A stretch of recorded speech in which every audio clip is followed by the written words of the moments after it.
बिस्मिल्लाहिर्रहमानिर्रहीम। मैं हूं इस्माइल कासिम और आप देख रहे हैं हरफ राज और या मकबूल जान के साथ। पाकिस्तान की आवाम अभी ज़ाहिर जाफ़र के हाथों नूर मुकद्दम का बहीमाना कत्ल नहीं भूली थी कि एक और दरिंदा सिफ्त इंसान ने अपनी बीवी को तशद्दुद के बाद कत्ल कर दिया। जी हाँ, मैं बात कर रहा हूँ शाहनवाज़ अमीर की, जिन्होंने सारा इनाम को कत्ल कर दिया। और यह सब मुझे बताएं कि पाकिस्तानी पढ़े लिखे मुआशरे में हिजान जुनूनियत क्यों इतनी ज़्यादा बढ़ती जा रही है। देखिए, पहली बात तो ये है कि गुज़श्ता तकरीबन 20-25 साल से ताज़ा तरीन मीडिया की आमद के बाद से हमें ये बताया गया है जैसे सिर्फ़ और सिर्फ जाहिलाना माशरे के अंदर ही कत्ल गारत होती है। हमें वो तमाम तर फिगर्स किसी तौर पर यहाँ नहीं पहुँचने दी जाती कि जो महज़्ज़ब माशरों के अंदर होती हैं, जिनकी हम नक़ाली करते करते आज यहाँ पहुँच गए हैं। हम जब शुरू में साइकोलॉजी पढ़ा करते थे तो एक बहुत मशहूर किताब थी कोलमैन की, abnormal psychology and modern life. उसके अंदर उसने डोमेस्टिक वायलेंस के फिगर्स दी हुई थी और उसने कहा था कि तकरीबन 20 से 25 लाख बच्चे जो हैं हर साल अमेरिका के अंदर डोमेस्टिक वायलेंस का शिकार होते हैं। बाप की लड़ाई माँ के साथ हो गई, माँ ने बच्चे को मारा, बाप ने बच्चे को मारा। उनमें से इस बुरी तरह के तशद्दुद के शिकार होते थे कि 25 से 30% बच्चे अस्पताल पहुँच के मर जाते थे। अच्छा। फिर उसके साथ साथ उनके यहाँ एक और ज़बरदस्त किस्म का एक क्राइम है जिसे हम क्राइम ऑफ पैशन कहते हैं। उसके अंदर भी फिगर जो हैं वो 3 से 4 हज़ार साल औरतों के कत्ल किया सालाना। मसलन एक औरत इसलिए मारी जाती है कि उसको उसका एक्स बॉयफ्रेंड या एक्स हस्बैंड मार देता है कि तुमने मेरा बिस्तर क्यों बदल दिया, और उस जज्बात के अंदर मारा जाता है। उसको वो क्राइम ऑफ पैशन कहते हैं, उसको किसी तौर पे कारोकारी के अंदर उसको नहीं कहते। इंडिविजुअल ज़िंदगी गुजारने के चक्कर में वो जो माशरती दबाव है उससे बाहर निकल आते हैं और एक ऐसी वैल्यूज़ बन जाती हैं कि हम अलहदा रह रहे हैं, हमें कोई पूछने वाला नहीं, कुछ नहीं है। हम जज्बात के अंदर आके जो चाहे जैसा फैसला जिस तरह का चाहे हम कर सकते हैं। हम बच्चों को मारें, बीवी को कत्ल करें, सारा कुछ करें। पाकिस्तान का मीडिया जो है उसने गुज़श्ता काफ़ी अरसे से ऐसे माहौल को प्रमोट करना शुरू किया है जिस माहौल के अंदर वो वैल्यूज़ जो हैं उनको मुकद्दम रखा जाए। मतलब सबसे पहला नूर मुकद्दम केस हम आज ले लेते हैं। नूर मुकद्दम केस में वाकई जुल्म हुआ, वाकई उस औरत कोई शक नहीं, बहुत ज़्यादती, उसमें कोई शक नहीं, कोई शख्स भी ज़ाहिर जाफर को सपोर्ट नहीं करता। लेकिन जिन सर्कमस्टांसेस के अंदर वो लड़की वहाँ जाती थी, उठती थी, बैठती थी, मिलती थी, आप मुझे बताइए, अगर एक अच्छा वालिद और वालिद होगा तो क्या किसी तौर पर भी एक औरत को, अपनी बेटी को वहाँ जाते हुए ये नहीं कहेगा तुम वहाँ सेफ नहीं? किसी शख्स ने सवाल नहीं उठाने दिया कि वहाँ क्यों जाती थी, वो लिविंग टुगेदर के उस एथिक्स पे क्यों रहती थी। ये अलग बात है कि उसकी औरत मार्च के अंदर तस्वीरें लगाई गई, उसका जब आप एक सोशल नॉर्म से बाहर निकल के, एक माशरती माहौल से बाहर निकल के, एक माशरती दबाव से अलहदा निकल के एक ऐसे माहौल के अंदर रहते हो जिसको उसके दोनों के वालिदैन अलाउ कर रहे हैं, कि जिसके अंदर वो शादीशुदा नहीं हैं, जिसके अंदर उनका कोई माशरती दबाव नहीं है, ना वालिद इसको ओन करता है ना वो ओन करता है कि शादीशुदा हैं, तो उसके अंदर वो सिक्लूजन में चले जाते हैं, वो अलहदगी में चले जाते हैं। वो ऐसा माहौल ढूंढते हैं जहाँ लोग उन पर उंगलियाँ ना उठा सकें, वो ऐसा इलाका ढूंढते हैं जहाँ उनको ढूंढा ना जा सके, वो ऐसी जगह ढूंढते हैं कि जहाँ उन पर किसी किस्म का माशरती प्रेशर मौजूद ना हो। जब ये तन्हाई मुयस्सर होती है तो किसी किस्म को भी गुस्सा जो होता है उसने आखिरी दर्जे तक पहुँचना होता है, कि वह कूल डाउन करने वाला नहीं। आपको पता है कि जब आम घरों के अंदर लड़ाइयाँ हो रही होती हैं तो पहली बात ये होती है आहिस्ता बोले पड़ोस वाले सुनते हैं, बच्चे सुनते हैं, लोग सुन रहे हैं, अब्बा जाग जाएंगे, दादा जाग जाएंगे, वो इंटरवीन कर लेता, फला इंटरवीन ना भी हो तो पड़ोसी किसी तौर पे एंटर हो जाते हैं, खास मार। लेकिन नहीं किया गया। दूसरी दफ़ा जब वो केस आया उस खातून का, वो जो अब तो बरी भी हो गई है, वो मिर्ज़ा जो है, जिसमें उन्होंने उस्मान मिर्ज़ा की बात कर रहे हैं आप, जिन्होंने अपनी वीडियोस बनाई थी। अब उस्मान मिर्ज़ा के केस के अंदर क्या था कि उस्मान मिर्ज़ा एक डैन चलाता था जिसके अंदर वो मुख्तलिफ़ किस्म की जोड़ों को कमरे फराम करता था ताकि आप एक तायुश के चंद घंटे गुजार लें। उसको पता होता था कि ये तायुश के चंद घंटे गुजारने के बाद क्या होगा। वो औरतें आती थी, मर्द आते थे, वक्त गुजारते थे, पकड़े जाते थे। अब आपको पता है कि पूरे मीडिया ने जब कोई डिस्कशन, मैं भी डिस्कशन करने लगता तो कहते कि ये मत पूछे वो क्या करने गई थी, देखो किया क्या है उसने।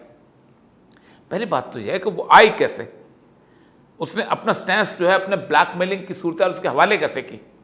ठीक, दोनों चीज़ें गलत हैं, लेकिन हुआ क्या कि आपने उसको सेट फ्री, आज वो सेट फ्री है, इसलिए कि सेट फ्री है कि आपके पास वो सारे का सारा आपने माहौल इसलिए सिमिट किया कि आपने उसके बेसिक कारोबार पे तो क्वेश्चन नहीं किया। जब आप बेसिक कारोबार में क्वेश्चन नहीं करेंगे तो आपको उस वीडियो जो है, वीडियो एक किस्म की ऐसी चीज़ बन जाएगी जिसका पता ही नहीं चलेगा किसने बनाया किसने नहीं बनाया, साइबर और एडिटेड है, क्या चीज़ है, वो तो आप अदालत में साबित नहीं कर सकते, आपने उसका सेट नहीं। अब ये देखें, ये जो केस है, अब एजाज मीर साहब हमारे दोस्त हैं, अच्छे आदमी हैं, पुरानी दोस्ती चली आ रही है। एजाज मीर साहब जाहिर बात है जिस किस्म के आदमी हैं, उन्होंने अपनी ज़िंदगी में औलाद को बहुत फ्री हैंड दिया हुआ है और औलाद वैसे ही पली है कि जैसे हमारे माशरे के अंदर पलती है। अब एक शख्स बाप चकवाल में रहता है, बेटा तन्हा वहाँ रह रहा है, किस जगह पे, शहजाद टाउन के ऐसे बड़े फार्म हाउस के अंदर, जिस फार्म के अंदर चीखें जो हैं दूर दूर तक किसी को सुनाई नहीं देती। 8 से 10 कनाल का वो घर है, उसके बीच में उस दौरान उसकी एक तीसरी शादी होती है, वो भी कनाडा से एक बच्ची आती है, बच्ची कनाडा से आई है, वालिदैन ने उसको भेजी, वहाँ आके रही, यहाँ के शादी का सब बना, तस्वीरें भी बर्बाद, अब तो वीडियोस भी आ गई हैं कि उसमें। लेकिन आप मुझे ये बताइए कि उसके ऊपर, बच्चे के ऊपर सोशल कंट्रोल क्या था? कोई नहीं था। माशरे या सोशल कंट्रोल से चलते हैं या क्राइम कंट्रोल से चलते हैं। दुनिया ने देख लिया कि क्राइम कंट्रोल से माशरा नहीं चला, यूरोप में नहीं चला। आपको पता है कि दुनिया में सबसे ज़्यादा सीरियल किलर किन माशरों में होते हैं?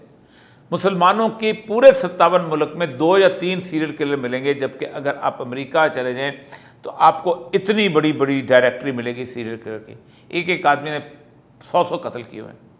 जैक द रिपर से ट्रेडिशन शुरू हुई थी कि जो औरतों को देखता था, इतनी कम लिबास औरतों को देखता था, कत्ल किया करता था, और उसके बाद फिर आगे चलता था, ये फ्री वे किलर है, ये फलाना किलर है। ये सारे के सारे क्या थे? ये मजहबी लोग नहीं थे, ये जिनसी जुनून नहीं थे जो है जान अंगेज होते थे। अब आते हैं जिनसी जुनून पैदा कैसे होता है।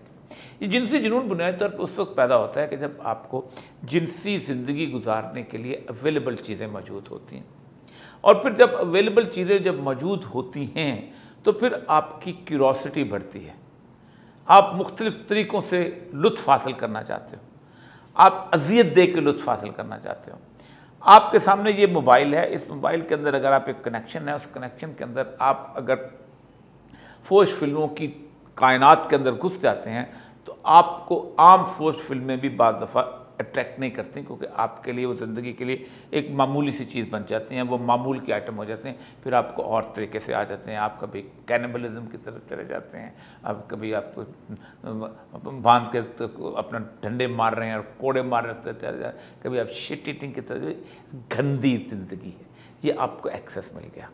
इस एक्सेस के साथ हमने एक प्रोग्राम किया था, एक खातून हमारे प्रोग्राम में आई थी कि इस्लामाबाद के कॉलेजेस और यूनिवर्सिटीज़ के अंदर, ख़ुसूसन अपना कॉलेजेस के अंदर और हायर सेकेंडरी स्कूल्स के अंदर ये हो गया कि उनके यहाँ अब एक पार्टी होती है जो कि 3 या 4 कॉलेज या स्कूल इकट्ठे होकर करते हैं, और वो जो कभी हैलोवीन नाइट बन जाती है, कभी कोई नहीं, उसमें विदाउट शेपरॉनिंग बच्चे जाते हैं।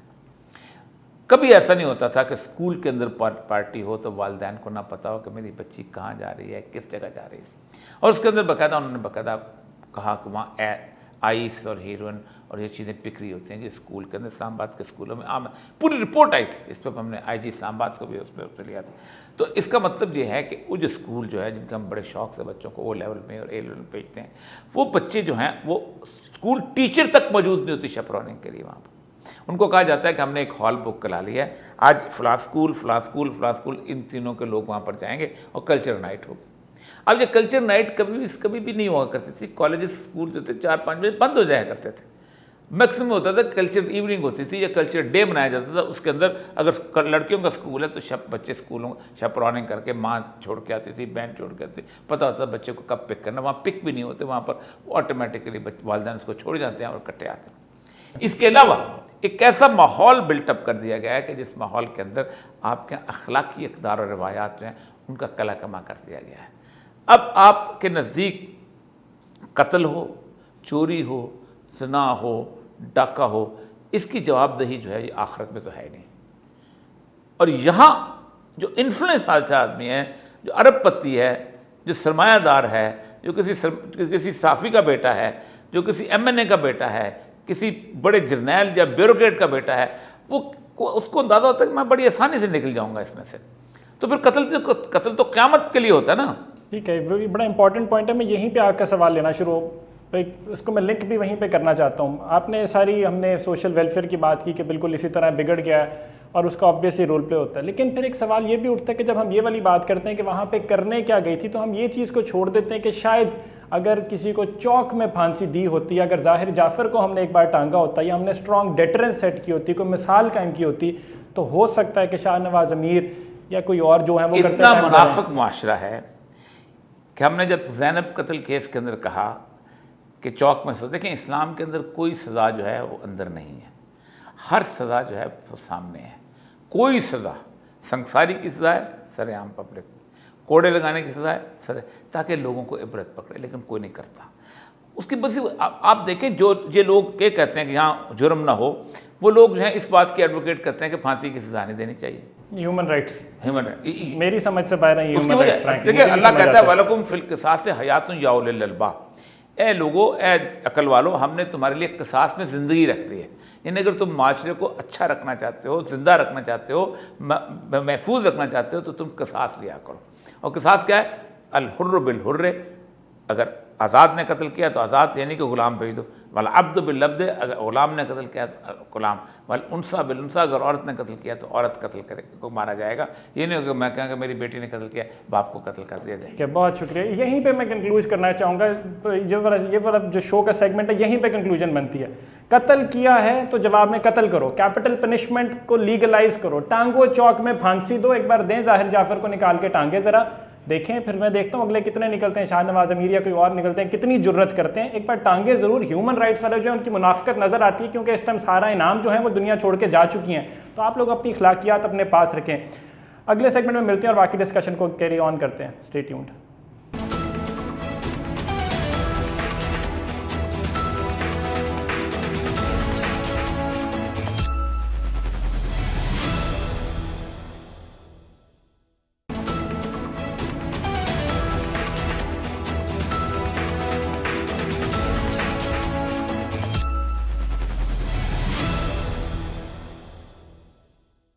Welcome back. बात करेंगे अफ़गानिस्तान की। 1994 में जब मुल्ला उमर ने तालिबान का अलम बुलंद किया था, तो कोई नहीं सोच सकता था कि 28-29 साल गुजरने के बाद 2022 में उनकी पॉलिसीज़ को पूरी दुनिया में सराहा जा रहा होगा।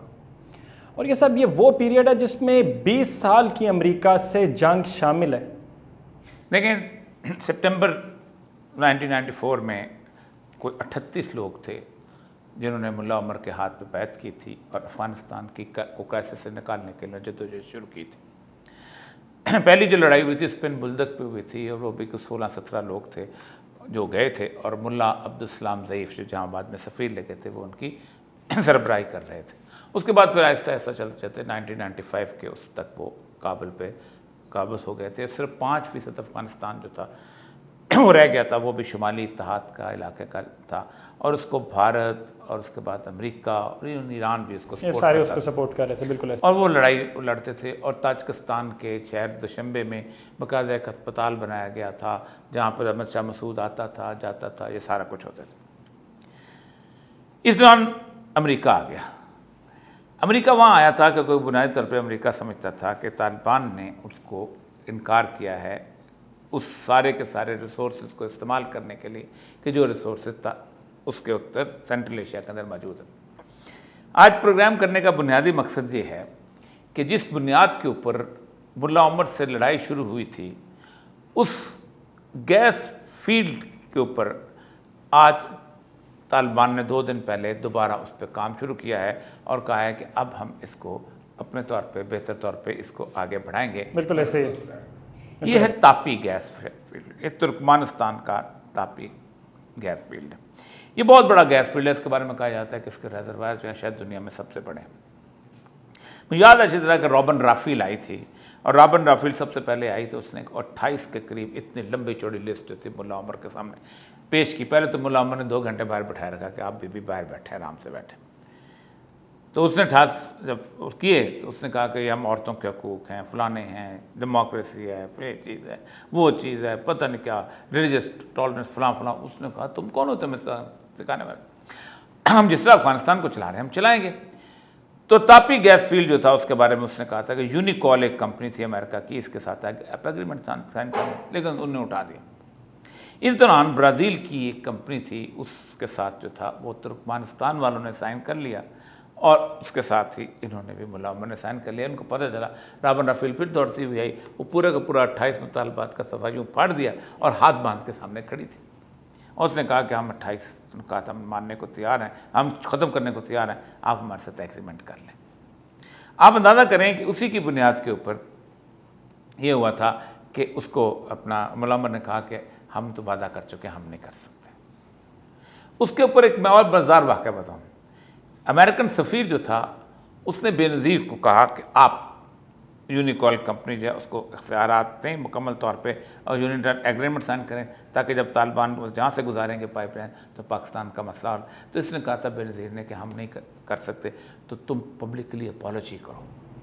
ठीक है। और आपको पता है कि पब्लिकली अपॉलॉजी का लफ्ज़ उसने ओपनली बोला था कि अमेरिकन सफ़ीर जो है माफ़ी मांगे। उसके बाद बेनज़ीर जो थी अमेरिकन कागज़ों से कट चुकी थी, उसके बाद फिर जब वो गई है तो फिर दोबारा इक़्तिदार में नहीं आई। वो पहली रजीम चेंज थी खौफनाक किस्म की जहाँ पर। तो यूनिकॉल के ऊपर हुआ ये कि फिर उसके बाद अमेरिकन ने हमले करने शुरू किए। आपको याद होगा कि उसामा बिन लादेन पे जो पहला हमला हुआ था बिल क्लिंटन के ज़माने के अंदर, जिसके अंदर वो बाकायदा वहाँ पर उसको फायर किया था, वो बच गया था, और खारान के अंदर कुछ रेडिएटर्स और कुछ मिसाइल वगैरह गिरे थे, जो कहा जाता था कि गद्दा गाड़ी वाले ले गए, बल्कि उनको शक था कि पाकिस्तानी ले गए। उसके बाद 20 साल जो हैं वो अफ़गानिस्तान के गुजरे। अफ़गानिस्तान के बारे में 20 साल में के अंदर 3000 अरब डॉलर जो है वो अमेरिका ने वहाँ पर लगाए, लेकिन अमेरिका ने कोई इंफ्रास्ट्रक्चर नहीं बनाया, कोई डेवलपमेंट नहीं है, बिल्कुल ऐसे है। काबुल शहर के बारे में लोग समझते थे तालिबान आएंगे तो तालिबान जो है वो एक फजूल किस्म की सूरत हाल पैदा करेंगे, मौलवी रक्स कर रहे होंगे, कोई ना सफाई होगी ना कुछ होगी नहीं। तो तालिबान ने सबसे पहले काम किया कि वो लॉ एंड ऑर्डर, वो अमन अमान जो ख्वाब था वो दोबारा जिंदा कर दिया।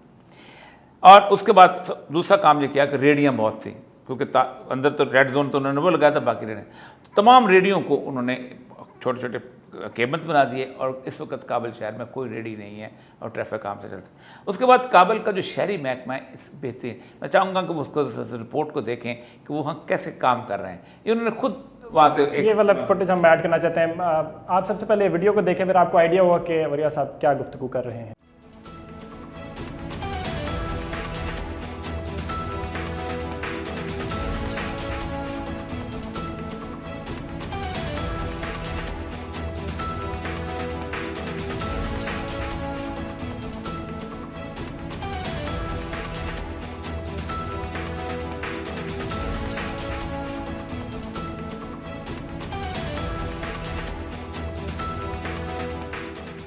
ये है आज का काबुल।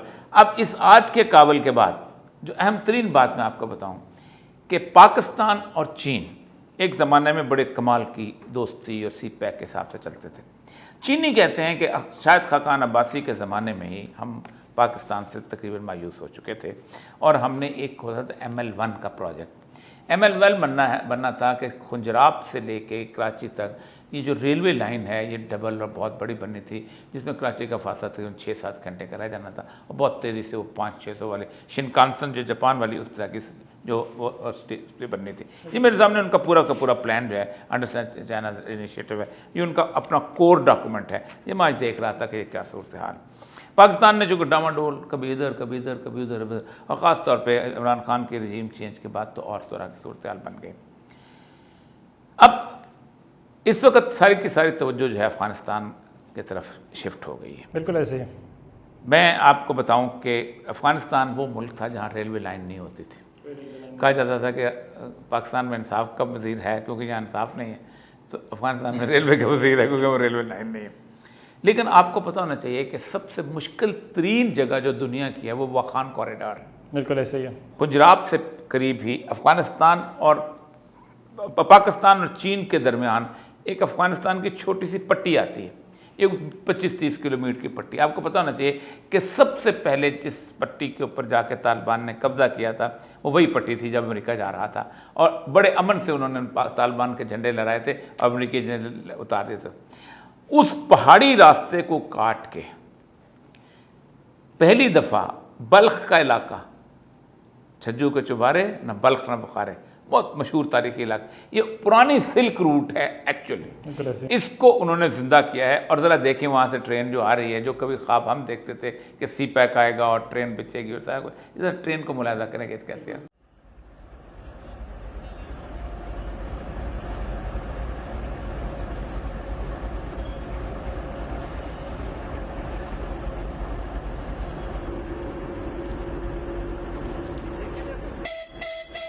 ये आपने ट्रेन देखी, अफगानिस्तान जहाँ पे तसव्वुर नहीं कोई कर सकता था कि कभी कोई ट्रेन आएगी या कोई इंफ्रास्ट्रक्चरल डेवलपमेंट होगी, है वही तालिबान की हुकूमत है जिन्होंने 20 साल अमेरिका से जंग लड़ी है। मैं एक और तीसरी चीज़ बताऊं, पाकिस्तान की तरफ वहाँ पर भी आलमी इस्तेमाली ताकतों ने, जैसे दरिया सिंध पे कालाबाग डैम नहीं बनाया जाता, वहाँ पर भी उन्होंने एक दरियाए एमू है जिसको ऑक्सस कहते हैं, उसको कहा था यहाँ ताजक हैं या उज़्बक हैं या फलाने हैं, यहाँ पानी आप इस्तेमाल इसका नहीं कर सकते उसका, जैसे हमारे यहाँ सिंध का खुश्क हो जाएगा, जो आर्टिफिशियल बनाए जाते हैं।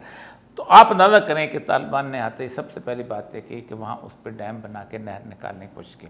इसको कहते हैं कूसतीपा प्रोजेक्ट, बहुत बड़ी कैनाल है। इस कैनाल से तालिबान कहते हैं कि लाखों एकड़ हेक्टर बल्कि ज़मीन जो है सैराब होगी, जिससे अफ़गानिस्तान गंदम और फसलों में खुद कफील हो जाएगा।